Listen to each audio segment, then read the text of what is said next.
કિસાન સન્માન નિધિનો 22મો હપ્તો માની પ્રધાનમંત્રી મોદી સાહેબ એ રિલીઝ કરવાના છે। સમગ્ર દેશમાં એ કાર્યક્રમ થવાના છે। ગુજરાતમાં પણ વિશેષ કાર્યક્રમ થાય।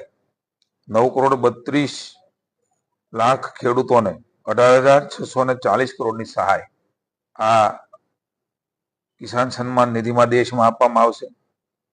ગુજરાતમાં 49.59 લાખ લોકો થી વધુ ખેડૂતોને 22મા હપ્તા પેટે 1,028 કરોડ રૂપિયા થી વધુ સહાય એ સીધી ખાતામાં જમા થશે। તારીખ 13 માર્ચ 2026ના રોજ આ કાર્યક્રમ યોજાશે।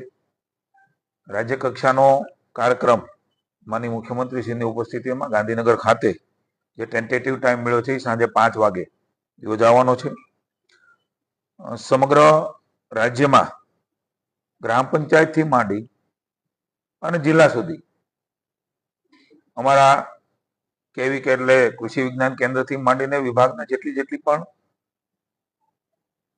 અમારા ટ્રેનિંગ સેન્ટરો છે આ બધા જ ઉપર આ કાર્યક્રમ થવાનો છે। દરેક ગામમાં થવાનો છે।